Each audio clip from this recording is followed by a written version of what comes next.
su asiento. Gloria a Dios.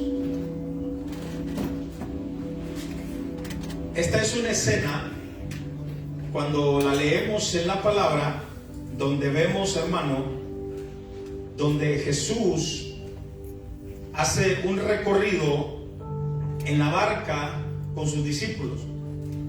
Vienen, Jesús acababa de terminar una reunión, se podría decir, en donde estaba enseñando la palabra. Estaba hablando de fe, estaba hablando del reino de los cielos.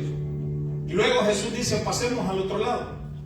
Y en lo que van al otro lado se desata una tormenta. Y no solo lo podemos ver como un milagro climático, sino que deberíamos entender que esta es una lección espiritual. Es una revelación del reino que Dios, a través de esta experiencia de Cristo y sus discípulos, nos está hablando a nosotros. Y lo que muchos no ven ahí, hermano, incluso los discípulos no veían que lo que se levantó ahí fue una guerra espiritual. Cada problema que viene a tu vida, cada situación que tú enfrentas, hermano, dentro del caminar en el Señor, no solamente es un problema, no solamente es una situación que te está pasando, sino es una guerra espiritual. La Biblia nos enseña que nosotros, los hijos de Dios, no tenemos lucha contra sangre ni carne, dice Efesios 6, sino contra potestades, contra, hermano, gobernadores de las regiones celestes. Es decir, todos los días tenemos guerra. ¿Cuántos saben eso? Y el mar de Galilea no era un mar común.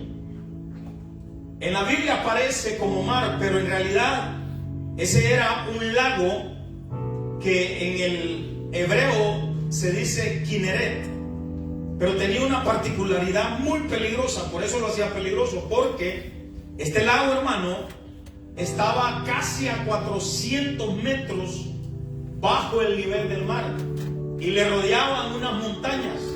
Entonces, cuando un viento pegaba ahí, eso era triste para los que andaban navegando, era triste para los pescadores.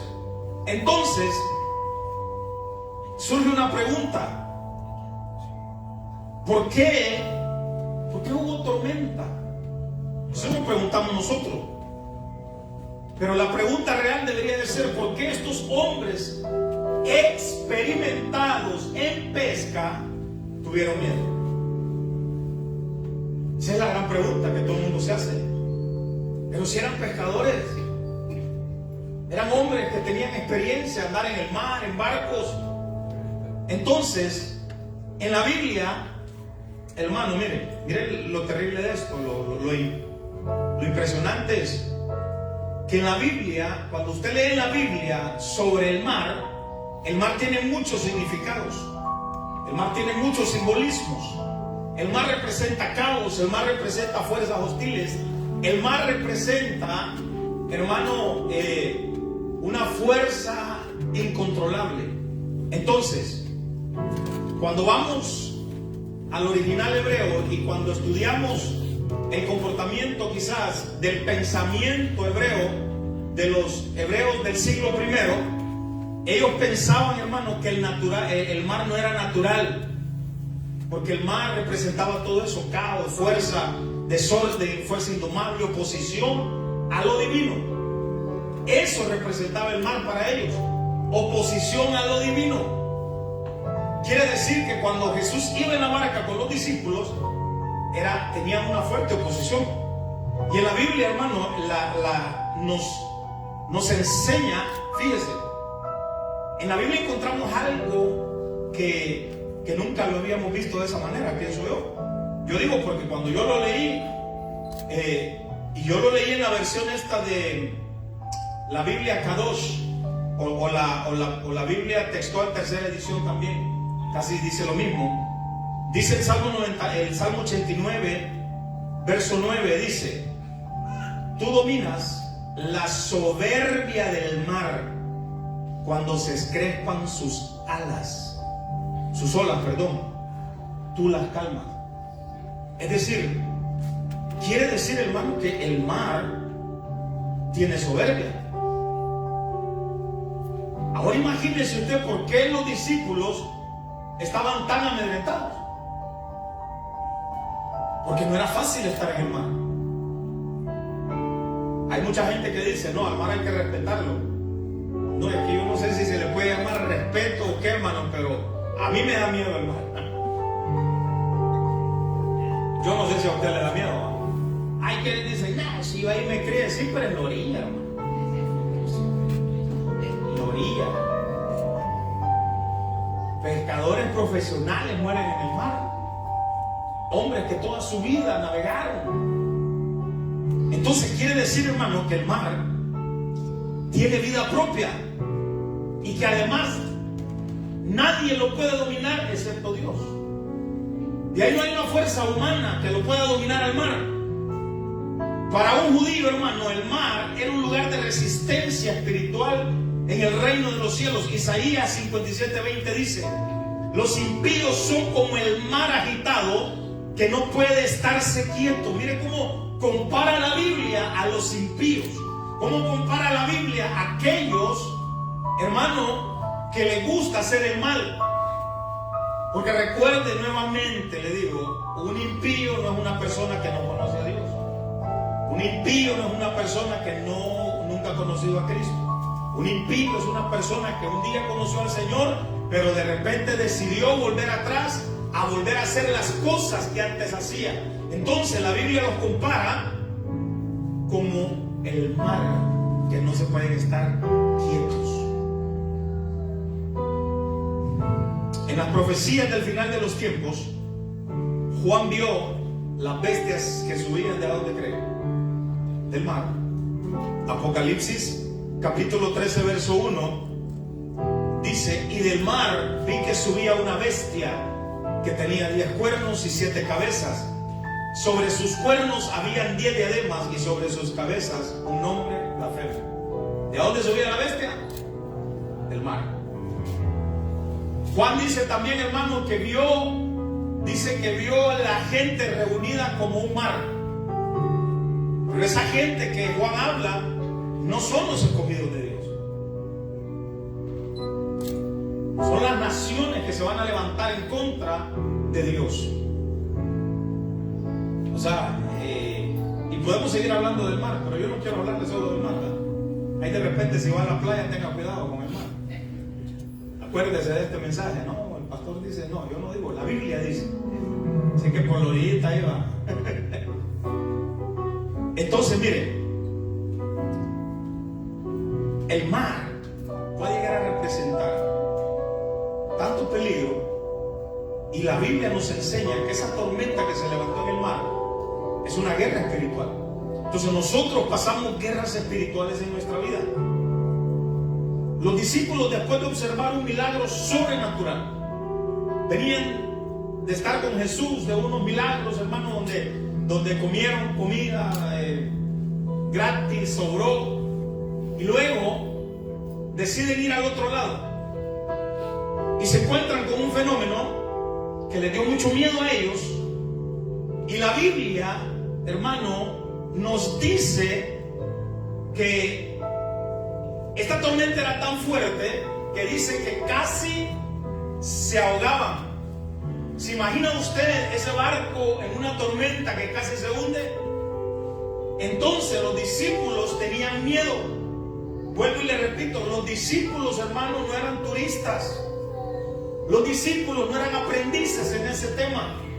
Los discípulos eran hombres experimentados en la pesca, pero al ver la magnitud de la tormenta, hermanos, tuvieron miedo. Eso quiere decir que si ellos entraron en pánico, era porque la situación realmente era extrema. Y la Biblia menciona a Pedro, a Andrés, a Jacobo y a Juan, que eran expertos en el tema de la pesca. Entonces, esta no era una tormenta común. Era una tormenta que superaba la experiencia de ellos. Era una tormenta que ellos sabían, hermano, que en algún momento iban a morir. Eso sentían ellos, que iban a morir. Y ellos, cuando ven a todos lados, ven que Jesús no está ahí. ¿Qué creen que estaba haciendo Jesús? Durmiendo. Jesús estaba durmiendo. ¿Por qué Jesús no calmó la tormenta? ¿Por qué Jesús no dijo, bueno, la voy a calmar? No. Porque Jesús sabía que esa no era una tormenta común. Jesús sabía que esa era una guerra espiritual, pero él, hermano, Jesús no necesita pelear con demonios. Jesús no necesita pelear con nadie, porque a Jesús solo da la palabra y todo se le somete. Dice la Biblia en Lucas capítulo 8 verso 26: y arribaron a la tierra de los Gadarenos, que está en la ribera opuesta a Galilea. Al llegar a él, a tierra, vino a su encuentro un hombre de la ciudad, endemoniado desde hacía mucho tiempo, y no vestía ropa, es decir, andaba desnudo, ni moraba en casas sino en los sepulcros. Este, al ver a Jesús, lanzó un gran grito y postrándose a sus pies exclamó a gran voz: ¿qué tienes conmigo, Jesús, Hijo del Dios Altísimo? Te ruego que no me atormentes. Ahora, usted está viendo la magnitud de esto. ¿Por qué se levanta la tormenta cuando van en la barca? O sea, no es casualidad que una tormenta se levante cuando ellos van hacia un lugar específico. La tormenta no se levanta porque va Jesús ahí. No. La tormenta no se levanta solo por querer matar a los discípulos. La tormenta se levanta, hermano, porque Jesús iba a un lugar específico a cumplir un propósito específico. Jesús iba a un lugar donde las tinieblas tenían el control, y en las tinieblas sabían que Jesús, al llegar a ese lugar, iba a ir a desatar una liberación poderosa. ¿Qué significa eso? Que a tu vida puede llegar lo que sea, pero nada llega por gusto. Cuando te llegan problemas, cuando te llegan tormentas, cuando te llegan situaciones, hermano, que tú no tienes el control, es porque las tinieblas saben que Jesús está contigo y que Jesús va a hacer algo poderoso en tu vida. Por eso te llegan tormentas, por eso te llegan problemas. Iban para Gadarena. Gadarena era un territorio gentil, una zona dominada espiritualmente por entidades demoníacas. Lucas habla de un endemoniado, Marcos habla de 2 endemoniados. Pero la tradición hebrea, judía, dice que ese pueblo era un pueblo maldito. Era un pueblo, hermano, que era gentil. Por eso usted va a ver en las narraciones de la Biblia que lo que apacentaban ahí, ¿qué eran? Cerdos. Y para los judíos, hermano, el cerdo es algo maldito. Entonces para ellos esa es una región, especialmente un territorio del diablo, de Satanás. Pero Jesús iba a ese lugar. Cuando los discípulos ven que la tormenta está fuerte, Jesús, levántate, no es que morimos, nos vamos a morir. Y es que, hermano, los discípulos no entendían que Jesús no le tiene miedo al caos. El caos le obedece a Jesús. La tormenta le obedece a Jesús. Por eso usted tiene que entender ahora, hermano, que aunque en el mundo vas a tener un montón de problemas, en el mundo vas a tener un montón de dificultades, pero si tú estás confiando en quién te salvó, quién te levantó, quién te sostiene, quién te dio la vida, quién te regala el día, quién te regala la fuerza, quién te regala el aliento, hermano, te vas a dar cuenta que no importa la tormenta que se levante contra ti, no importa el problema que venga contra ti. Pablo dice, hermano, no importa, porque Cristo está en mí y todo lo que yo vivo lo vivo para Cristo. Y si Él está por mí, ¿quién contra mí?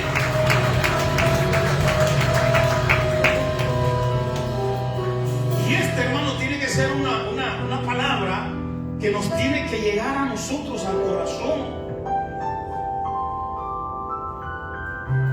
A nosotros nos tiene que poner alerta todo esto.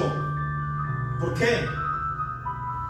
Porque tenemos que entender que las tormentas solo aparecen por una razón. Las tormentas solo aparecen cuando el reino está avanzando. Las tormentas te van a llegar porque el reino está avanzando en ti. Las tormentas se te van a levantar porque tú estás avanzando en el reino de los cielos. Las tormentas te van a llegar porque tú no estás acomodado en lo que el mundo está haciendo. Tú te incomodas y tú dices: yo quiero más, yo no quiero quedarme aquí como estoy, no, yo quiero seguir adelante, yo quiero llegar a una nueva dimensión, quiero entrar a una nueva dimensión, quiero tener el poder del Espíritu Santo. Y cuando eso pasa, entonces las tormentas se van a levantar, los problemas te van a llegar. El diablo va a usar, hermano, lo que sea para quebrarte la fe. El diablo si es posible, va a levantar hasta tu misma familia. Pero tú tienes que entender que si eso pasa, es porque tú estás haciendo algo en el reino.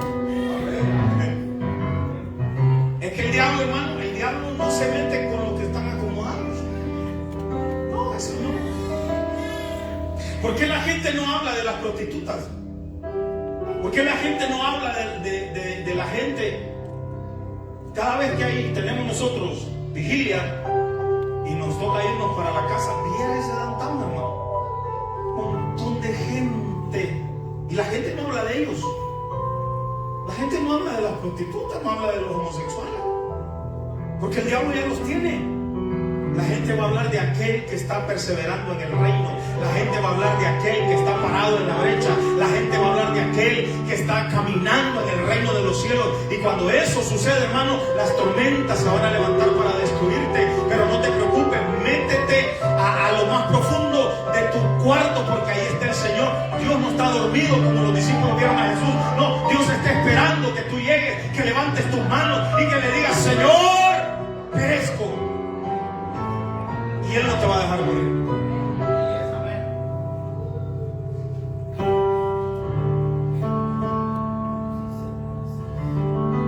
Cuando más buscas de Dios, cuando más enfocado estás en el reino, cuando tus adoraciones llegan al trono de Dios como olor fragante, es ahí donde el diablo se levanta. Porque el diablo no te quiere ver tranquilo. El diablo es como aquel video que hace madre de la esposa. He estado tranquila todo el día, ¿qué hago para enojarlo? Así anda el diablo, como león rugiente buscando a quien devorar.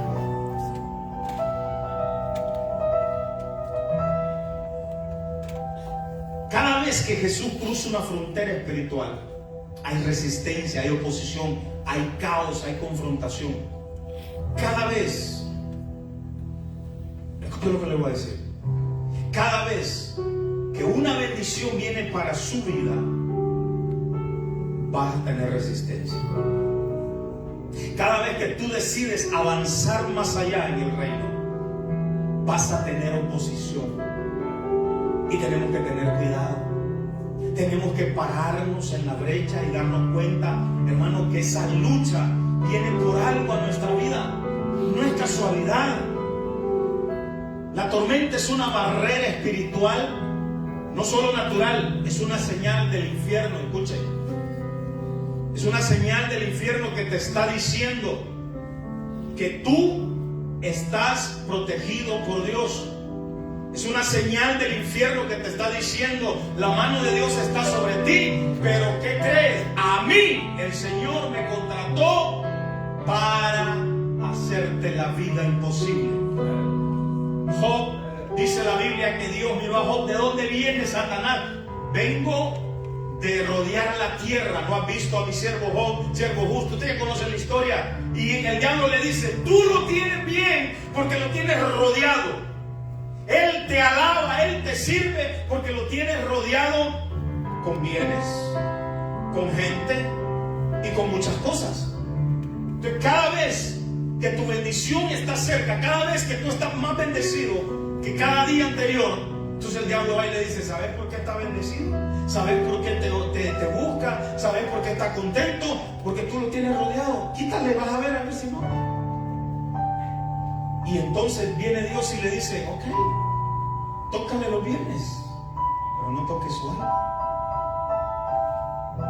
Nosotros creemos que solo a Job le pasó eso, hermano.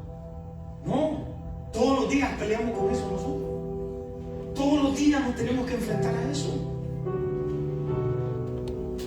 Él se levanta para hacerte guerra. Él se levanta para destruir tu fe, tu confianza, tu convicción. Él se levanta para que te desanimes todos los días. El desánimo que te viene, hermano, no es algo de tu vida, es algo que el diablo ya te puso. La falta de deseo de orar no es algo que tú padeces. Ay, es que yo tengo un problema que no es un problema, es que el diablo ya te tiró algo para que te dé sueño cuando oras.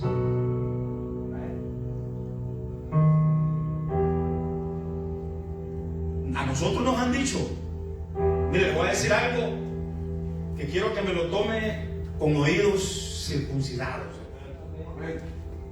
A nosotros nos han dicho que ahora que somos cristianos, que estamos sirviendo al Señor, nada malo nos va a pasar. No. Al cristiano siempre le va a ir bien. Sí, siempre nos va a ir bien, gloria a Dios. Es que al cristiano Dios nunca va a dejar que nadie lo toque. Entonces, ¿por qué Jesús le dijo a Pedro: Pedro, Satanás os ha pedido a vosotros, ¿para qué? ¿Para llevarlos a comer? ¿Para invitarles a un café? Para zarandearos como a... ¿Sabes lo que es zarandear el trigo, hermano? Pero Jesús en ningún momento le dijo: mira, Pedro, ese diablo no te preocupes, porque yo no voy a dejar que te toque, ¿viste? Nada malo te va a pasar, Pedrito. No. Jesús le dice: Pedro, pero una cosa te digo, estoy orando por ti.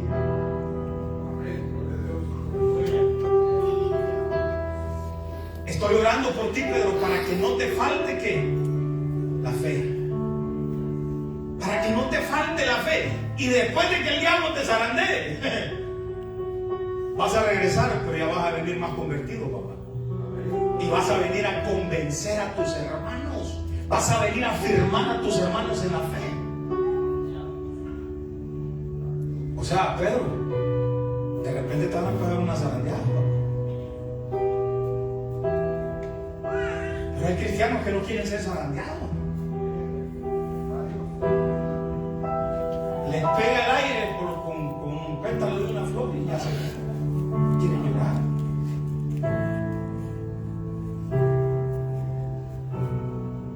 Miren, lo que Jesús le está diciendo a Pedro es: Pedro, te van a hacer guerra, pero yo te voy a enseñar estrategias. Pedro, el diablo te va a agarrar, pero yo te voy a enseñar cómo salirte de él.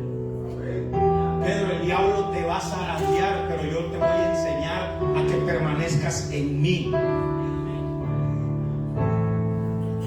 Lo que Dios nos está diciendo es que habrán momentos, hermano, en tu vida, en mi vida. Van a haber momentos que vamos a sentir que nos estamos muriendo. Van a haber momentos que vamos a sentir que ya no podemos seguir adelante. Van a haber momentos que vamos a sentir: yo hasta aquí, yo ya no puedo, ya no quiero seguir. Pero ahí el Señor te dice: yo estoy orando por ti. La Biblia dice que Él está a la diestra del Padre, intercediendo por todos nosotros. Así que cada vez que te sientas, hermano, que ya no puedes seguir, cada vez que te sientas que ya no tienes fuerza, aunque sea con los codos, sostenete, papá. Pero no deje de orar, no deje de creerle a Dios. Si nadie le da aliento, hermano, de ese aliento usted solo. Si nadie, usted piensa que nadie cree en usted, crea usted en usted. Párese en el espejo y dígale a su yo, dígale a mí mismo ahí en el espejo: si Cristo está contigo, ¿qué necesitas? Y dígale: de esta salimos tú y yo. Aunque la gente diga que estamos locos, pero tú y yo salimos de esta. Hermano, las tormentas no son buenas, no nos gustan, pero a veces son necesarias. Las tormentas no son de agrado, pero nos enseñan muchas cosas. Las tormentas, escuche lo que le voy a decir. Solo cuando viene tormenta te das cuenta qué parte de tu techo está mal. Porque mientras no llueva, tú estás tranquilo. Solo las tormentas te enseñan las goteras de tu interior. Solo los problemas, hermano, te hacen ver hasta dónde está tu capacidad de creerle a Dios.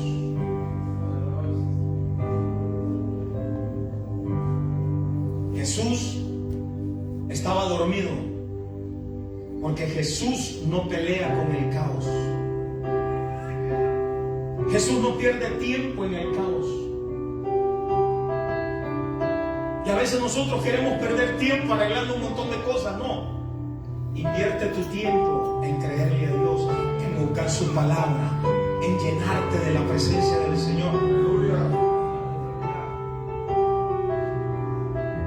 El diablo va a buscar matarte. Eso es bíblico, la Biblia lo dice. Pero siempre que las tinieblas se levantan en guerra, lo van a hacer sin piedad. El diablo no anda viendo, hermano, pobrecito, le va a ir mal. No, ese te tira a matar. Ese te tira a matar. Nosotros los cristianos es que queremos que nos apapachen. Que si le fallamos a Dios, no queremos que nadie nos diga que andamos en pecado, porque ay, me muero. Ahí no lo aman a uno. Es como los hijos cuando regañan, cuando los padres regañan a los hijos. Hermano, pero eso va a pasar siempre, ¿va? Un niño, un joven, nunca va a entender por qué el papá lo regaña hasta que ya sea viejo. Mientras tanto, hermano, usted va a pasar guerra con ese jovencito, con esa jovencita.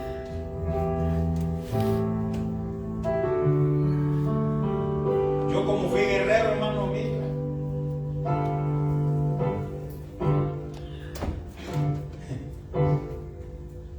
Pero cuando estamos viejos, nos venimos a dar cuenta que todo lo que me decían era verdad. Entonces lo mismo pasa en lo espiritual. Cuando te predican la palabra, no la aceptas porque dices: ah, por mí lo dijo el pastor.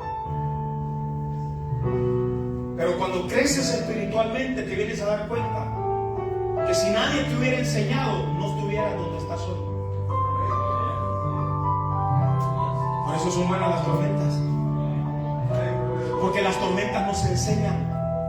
Entonces el Señor dice: bueno, a este le puse maestro, no quiso. Le puse predicador, no entiende.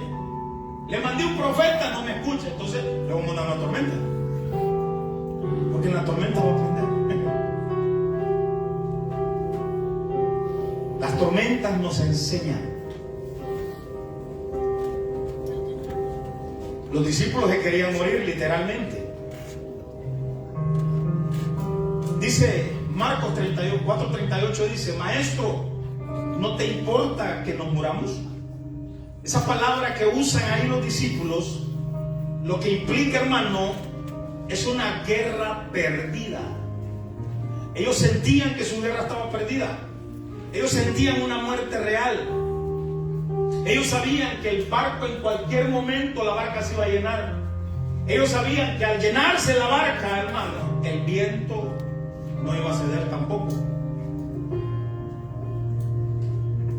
Entonces, al ver a Jesús dormido, eso nos tiene que dar a nosotros una revelación poderosa. ¿Por qué Jesús estaba dormido? Y ya le dije, porque Jesús no pelea con el caos. Jesús no reacciona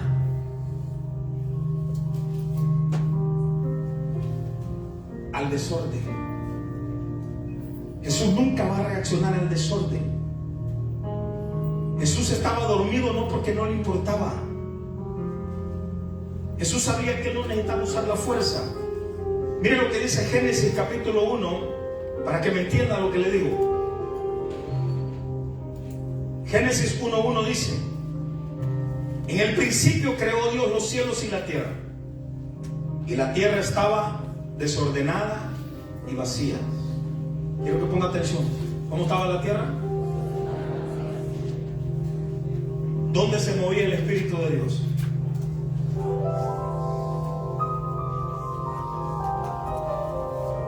Yo quiero que entienda esto.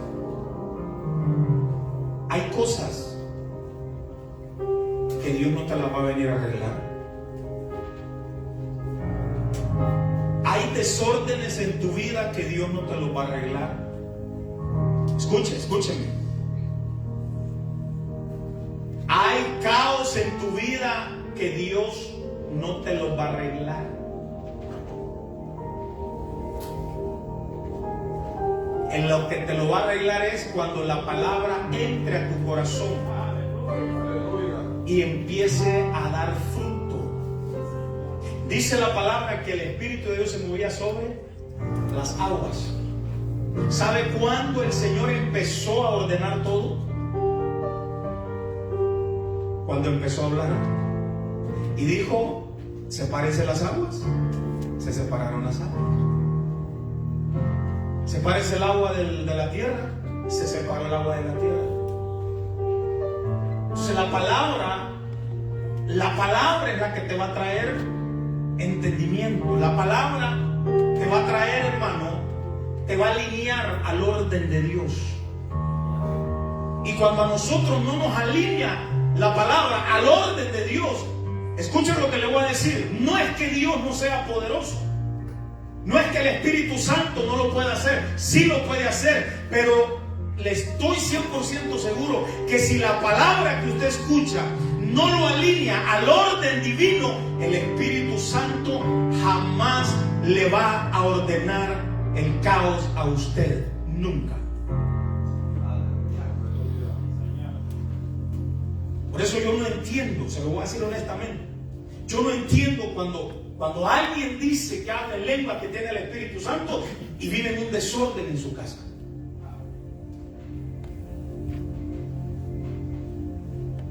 Cuando alguien dice que quiere evangelizar a medio mundo, pero su familia es un desorden en la casa. No puede haber una revelación del Espíritu Santo. No. Si no tenemos la revelación de ver que en nuestra casa hay desorden, que nuestros hijos andan mal, que todas. Entonces, tenemos que aprender primero a que las tormentas van a llegarte para que te levantes y empieces a ordenar tu vida. ¿Está aquí todavía? ¿Me explico? Jesús solo se levantó. Jesús no se enojó porque tenía miedo.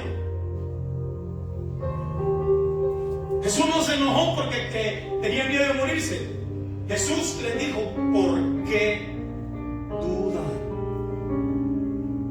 ¿Por qué les falta la fe? ¿No acaban de ver ahorita los milagros? Y dice la Biblia que Jesús levantó la mano y le dijo al mar que cállate, enmudece. Entonces, a veces queremos que Dios arregle el desorden de nosotros. A veces queremos que Dios baje y que Dios venga y me toque el corazón directamente para que yo deje de odiar a una persona. No, eso tú tienes que decidir. Es que si Dios no me toca el corazón, yo no lo voy a perdonar. Tú lo tienes que perdonar, porque ese es un caos dentro de ti. La palabra, si la palabra te llega, la palabra la oyes, si la palabra no te alinea, el Espíritu Santo no va a poder obrar en ti.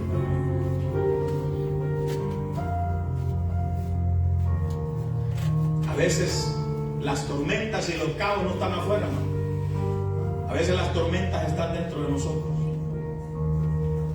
A veces lo miran todo tranquilo a uno, pero en la mente, hermano, hay una tormenta.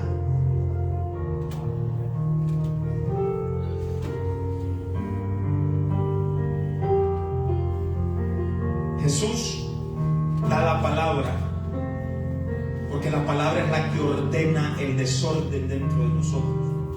La palabra es la que te limpia. Jesús dijo: ustedes estáis limpios, ¿por qué? Por mi palabra. Jesús habla al mar, le habla como una entidad. Jesús no le habla al mar pidiéndole permiso. Jesús no le habla al mar diciendo: a ver qué pasa. No. Jesús le habla como a una entidad. Marcos 4:39, reprendió el viento y le dijo al mar: calla, enmudece. Y el mar se cayó, enmudeció y se hizo una calma, hermano, preciosa. Porque las palabras que Jesús usó ahí son para reprensión. La palabra te tiene que reprender cuando estás mal.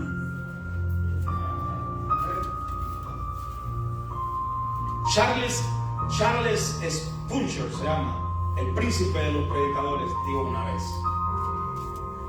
Un predicador tiene que causar dos cosas: que la gente se enoje o que la gente cambie. Porque él dice: cuando la gente se enoja es porque la palabra le está llegando, y cuando la gente cambia es porque la palabra lo cambió.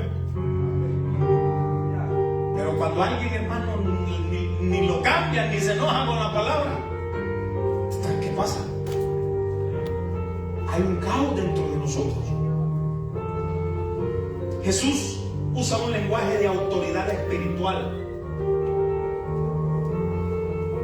No le pide permiso. Jesús le habla, le ordena: hermano, háblale a su vida. Nosotros tenemos poder en la palabra. Miren, si usted lee la Biblia y a veces tiene dudas, no dude de usted. Jesús dice: todo lo que pidas al Padre creyendo lo vas a recibir. Pero cuando usted habla y dice que usted tiene algo, usted va a vivir con eso siempre. Por eso nosotros tenemos que cambiar nuestra manera de hablar. Usted y yo ya no podemos estar diciendo mi enfermedad, mi problema. No. No es, hermano, ignorar lo que está pasando. No, no es ignorarlo, pero es saber que aunque esté algo ahí, usted sabe que eso no le pertenece. Usted sabe que usted es un hijo de Dios, una hija de Dios. Y usted sabe que usted tiene una sanidad divina. Usted sabe que usted tiene una vida celestial. Usted sabe que Jesús murió en la cruz del Calvario para darle vida.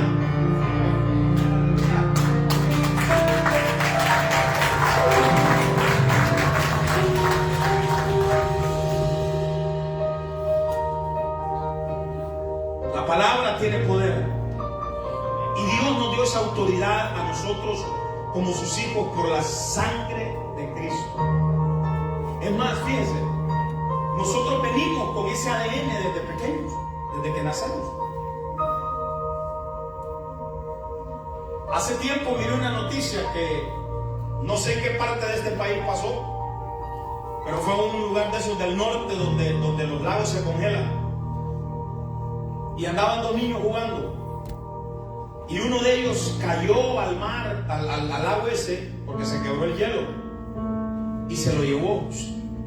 Y el otro niño no hallaba qué hacer.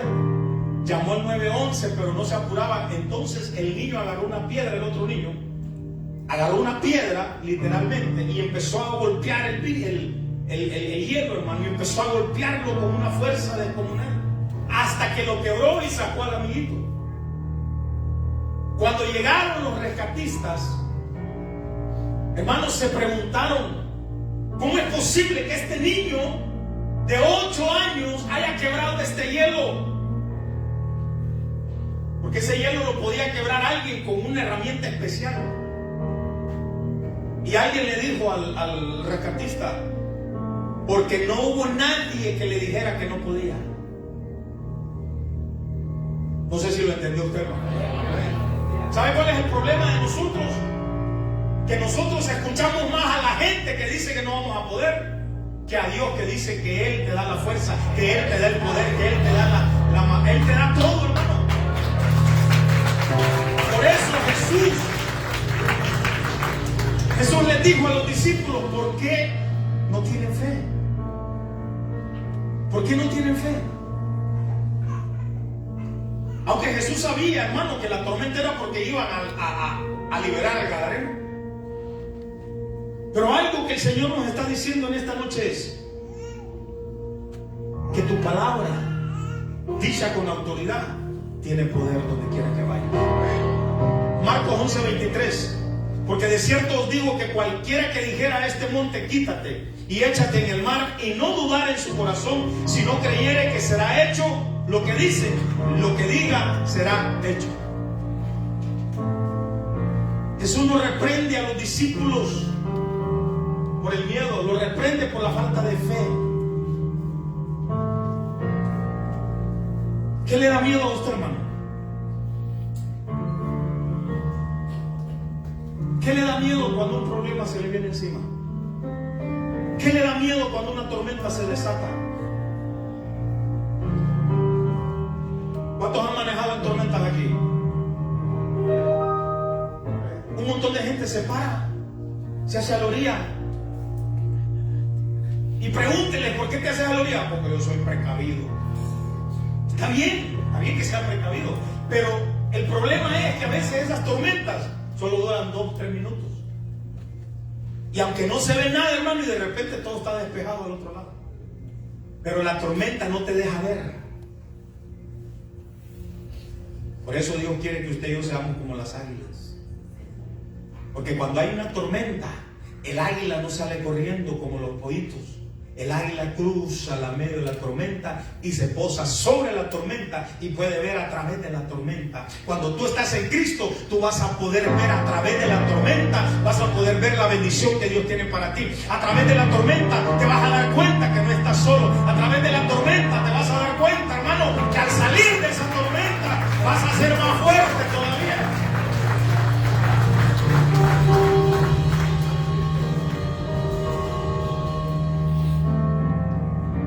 El salmista David decía, Salmo 27:3: aunque un ejército acampe contra mí, no temerá mi corazón. Aunque contra mí se levante guerra, yo estaré confiado. ¿Cómo quiere caminar usted? ¿Con fe o con miedo? Hoy el Señor puede cambiar tu mente, como se la cambió a los discípulos. Hoy el Señor te está diciendo unas cosas y se las voy a decir. En esa pregunta que Jesús les hace en Marcos 4:40: ¿por qué están así de temerosos y aún no tienen fe? Jesús les está diciendo que la fe no es que nunca van a haber tormentas. Que la fe no es que el mar siempre va a estar en calma. Que la fe no es que el viaje te sea cómodo. Que la fe es saber que si Él está en la barca, tu propósito no se va a hundir. Que la fe es saber que si Jesús está ahí, todo está bajo control. Si Él habla, el caos obedece. Si Él está de tu lado, ¿por qué temer? Jesús es el que te sostiene. Aunque pienses que vas a morir. A veces, hermano, no es no tener miedo. No, es que el miedo es natural del ser humano. ¿Sabe cuál es el secreto de todo? Que aún con todo y miedo, tú le creas a Dios.